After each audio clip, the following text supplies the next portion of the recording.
in that room and I felt the Spirit of God.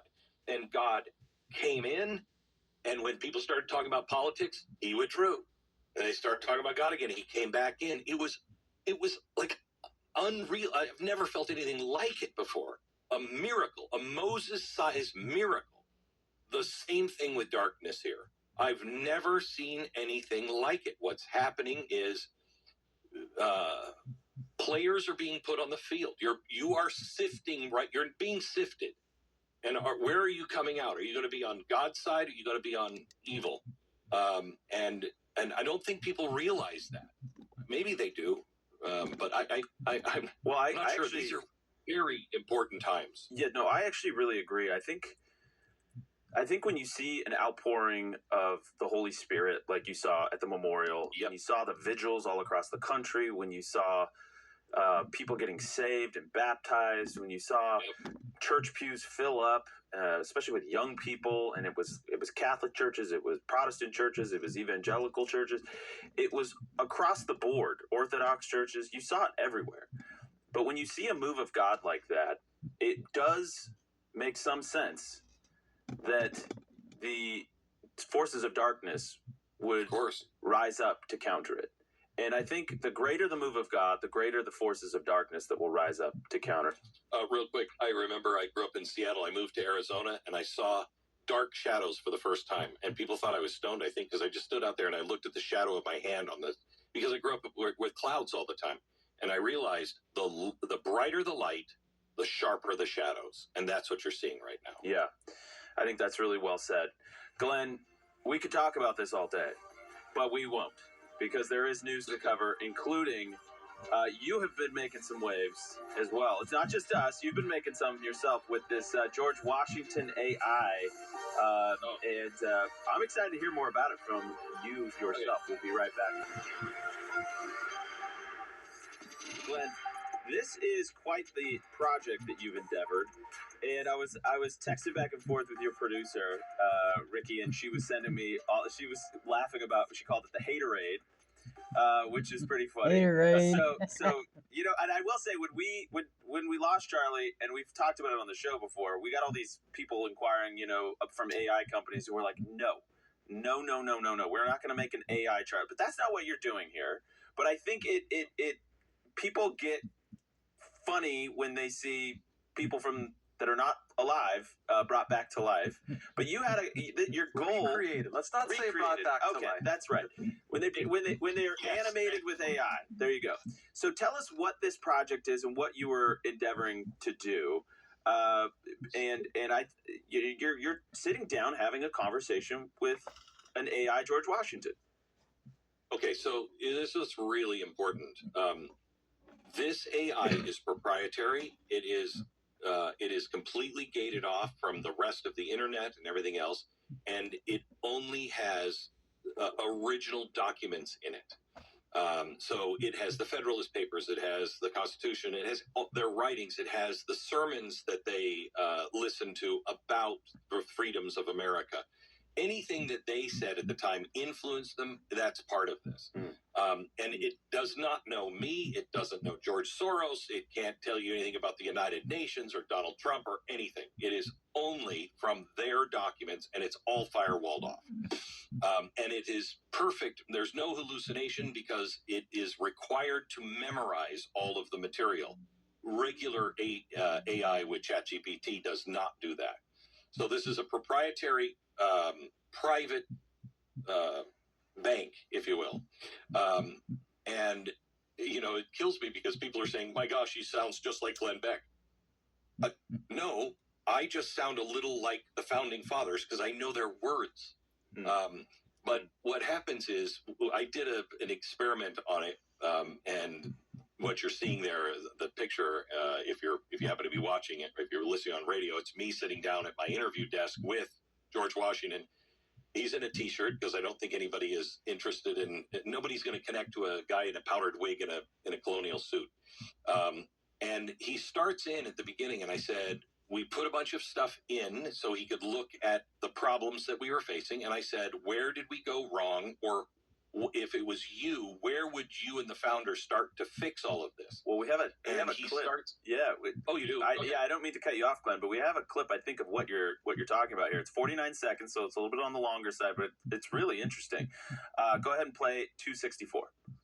My countrymen, the danger, the greatest danger to our republic lies not in foreign arms or political faction, but in the decay... May I just interrupt you for a second? Could you just dumb it down just a little bit?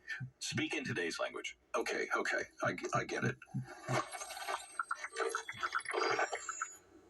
Let me speak to Americans. If I'm honest, America's biggest problem isn't political or economic. It's all moral. We've drifted from the virtues that make liberty possible in the first place. Freedom. To be free, you have to have discipline. You have to have faith. You have to have character. And if you don't have any of those things, laws can't stop anything. They mean little. Government turns either weak or oppressive. So what you cut out there was at the beginning, I said, can you dumb it down? And he said, well, I have 29 points that are directly correlated with our documents. And I said, I know, just dumb it down. What this will do will give you all of the original documents, where he's pulling it from. You'll see it in their own handwriting. And then you can say, dumb it down. I don't understand that language. I'm trying to share this with an 8-year-old, and it will revamp it so it's understood at an 8-year-old level. This is a new tool to teach, but it has nothing to do with politics. It has everything to do with just their original words. And to watch how the media has come out and called this extremist, et cetera, if you listen to what he said, when did personal responsibility, when did self-control, when did rely on yourself and don't look for a savior in a public office, when did all of these things become right-wing controversial? Everything he said was absolute common sense, true. Oh my God. And, you can find them in the 29 bullet points and the documents that he pulled them from. Yeah. Well, I think it's fascinating, Glenn. I really do. It's called Torch. Is that the company? How do people find Torch?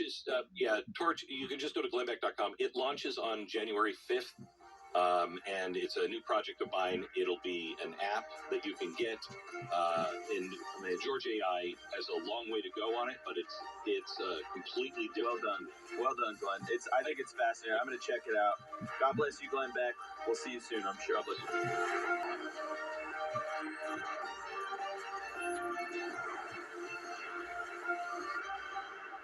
All right, so we have a hearing today. Yes.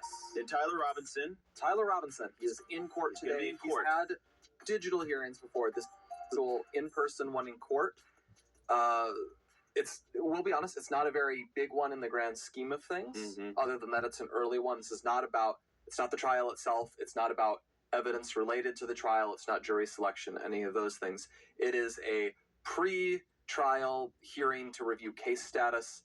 The most important thing about it, they're discussing whether to have cameras in the courtroom. We, of course, strongly support having cameras in the courtroom. Erica has endorsed having cameras in the courtroom. Robinson's lawyers have argued there should not be, that it would. They literally have a line here. They've warned it would create a content tornado around the case. It is high profile, and they say this would damage the jury pool. That's their argument. The notable thing about it, he will be allowed to appear in street clothes rather than a prison uniform.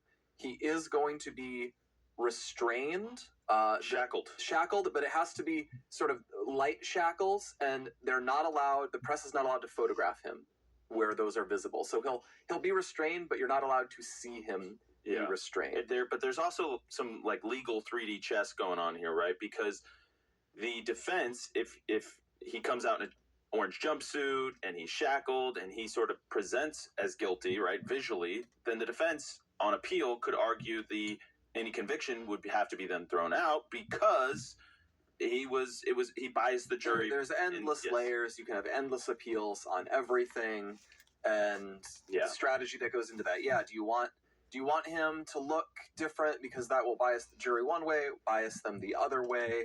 The restraints, they can make any number of motions on this. Yeah, and apparently the rationale for having him restrained is that, you know, if you look at the charging documents, which again I recommend everybody just Google it, Tyler Robinson, you know, charging documents, they come right up, and you know there is a point at which his parents call Tyler Robinson and say, that looks like you. The footage that we see, that looks like you.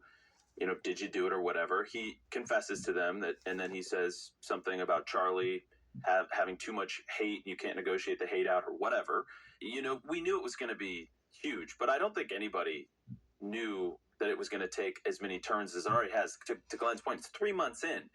And yeah, we have this first procedural like court hearing today. It's not going to be much, but even this, who knows how it's going to be spun? Who knows how it'll be spun? It does. Another thing, we should have a prosecutor from you talk about this, just because I do think we've talked about the theories that are spinning around. I do think a lot of that is produced by, there's a lot of psychic energy around this, as it were. People think about this case a lot. It affected a lot. You don't of mean people. that in sort of a not literal way. mind powers. You but just mean people, there's a pent up passion. There's pent up passion for it.